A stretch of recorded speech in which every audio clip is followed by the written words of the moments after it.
Assalamualaikum and welcome to Mehdi's Academy. I'm your teacher Said Ghulam Etisha and welcome to the lecture number 2 of the physics course. तो आज जो है हम lecture number 2 को start करेंगे physics के course को। ज़रा सा इसको जूम इन कर लें ताकि जो है वो मुझे इजीली मैं इसको पढ़ सकूं। तो this is the perfect for me now. So let's start the lecture number 2। Lecture number 1 आपको प्रोवाइड कर दिया जा चुका है। ऑफ कोर्स आप जो है वो आपने कवर कर लिया होगा। तो पिछले लेक्चर में हम फर्स्ट लॉ ऑफ मोशन पे हमने एंड की थी। इस लेक्चर में हम सेकंड लॉ से स्टार्ट करते हैं। सेकंड लॉ ऑफ मोशन जो कि न्यूटन ने दिया था। तो second law of motion, when an unbalanced force is applied, जब एक अनबैलेंस्ड फोर्स अप्लाई होगा और वो क्या कर देगा, वो एक्सेलरेशन प्रोड्यूस कर देगा प्रोपोर्शनल टू द फोर्स, और वो प्रोपोर्शनल होगा फोर्स के। ठीक है। थर्ड लॉ ऑफ मोशन जो है वो फॉर एवरी एक्शन, जो भी एक्शन हो रहा है उसका इक्वल एंड अपोजिट रिएक्शन होगा। ठीक है, इक्वल एंड अपोजिट रिएक्शन लाजमी होगा। मिसाल के तौर पे वॉकिंग या फिर रॉकेट लॉन्चिंग। ठीक है, अब हम वॉक करते हैं तो फोर्स ऑफ फ्रिक्शन, पीछे जैसे आगे बढ़ते हैं तो एक फोर्स होता है जो कि हमें पीछे की तरफ धकेलता है। तो this is the every action has a reaction, या फिर हम दीवार पे बॉल मारें तो इस तरह के कुछ एग्जांपल्स आ जाते हैं। मोमेंटम क्या होता है? Momentum is a quantity of motion, quantity of motion. And ये क्या प्रोडक्ट होता है किस चीज़ का? ये प्रोडक्ट होता है मास एंड वेलोसिटी का। मास एंड वेलोसिटी का मोमेंटम का फॉर्मूला भी यहाँ पे दिया गया है। मोमेंटम अगर आपने ढूंढनी है तो मास को और उसकी वेलोसिटी को मल्टीप्लाई कर दो तो वो बराबर हो जाएगा मोमेंटम के। उसके बाद है थर्मोडायनेमिक सिस्टम। थर्मोडायनेमिक सिस्टम क्या होता है? ये फुल्ली इनक्लोज्ड होता है, बंद होता है बाय वॉल्स, जिसमें नो मैटर नोर एनर्जी, ना ही कोई मैटर ना ही कोई एनर्जी जो है वो जा सकती है, पास आउट कर सकती है। तो उसको आइसोलेटेड सिस्टम भी कहते हैं। आइसोलेटेड सिस्टम या थर्मोडायनामिक का एक सिस्टम है जिसमें कोई एनर्जी, कोई इंटरफेयर नहीं होगा, ना ही मैटर का ना ही एनर्जी का, ना ही वो अंदर से बाहर ना ही वो बाहर से अंदर जा सकते हैं। तो this is called enclosed system या आइसोलेटेड सिस्टम।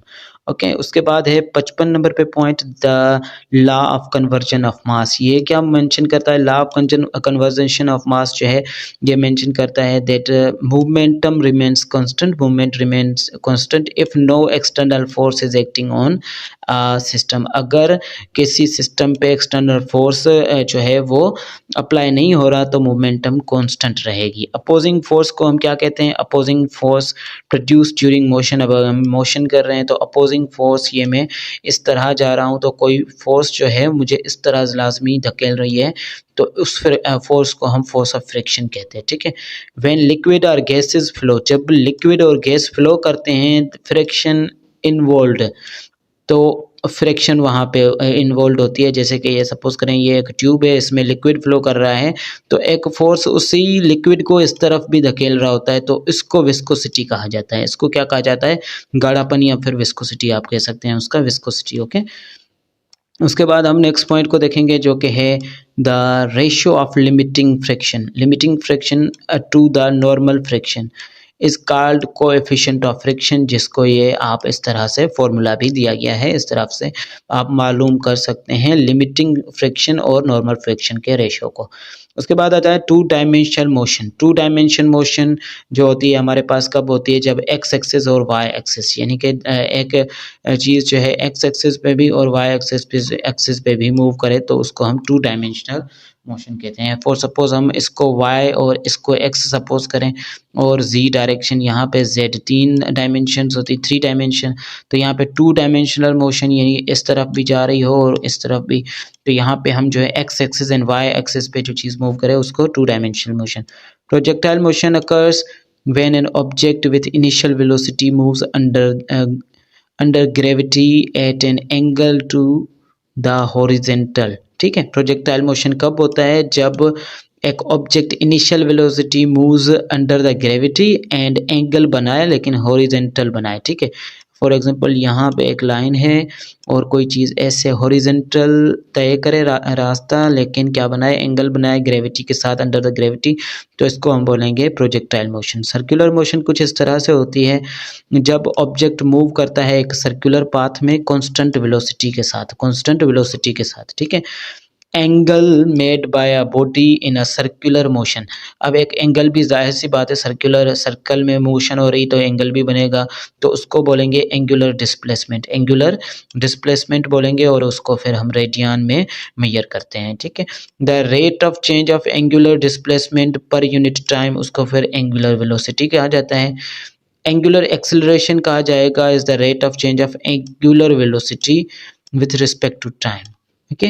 इन सर्कुलर मोशन में क्या होता है, velocity along the tangent path is tangential velocity. जाहिर सी बात है सर्किट में टेंजेंशनल वेलोसिटी भी बनेगी। एक सर्कुलर है, यहाँ पे सर्कल कोई चीज़ है, इसमें मूव हो रही है तो इसमें एक्सेलरेशन वेलोसिटी और ये भी आ रही हैं तो टेंजेंट भी बनेगा और यहाँ पे कुछ एंगल्स भी बनेंगे, एंगुलर मोमेंटम भी होगी, एंगुलर वेलोसिटी भी है, टेंजेंशियल वेलोसिटी, ठीक है। तो ग्रेटर एंगुलर वेलोसिटी, जितनी एंगुलर वेलोसिटी ज़्यादा होगी, shorter time for the complete of revolution, जितना एंगुलर वेलोसिटी ऐसे ज़्यादा होगी उतना शॉर्टर टाइम, जितना ही तेज़ सर्कल उतना ही शॉर्टर टाइम, ठीक है। सेंट्रीपिटल एक्सेलरेशन अकर्स जब ऑब्जेक्ट मूव करता है सर्कुलर पाथ में and the acceleration is directed towards the centre, और एक्सेलरेशन जो है वो सेंटर की तरफ डायरेक्टेड होती है।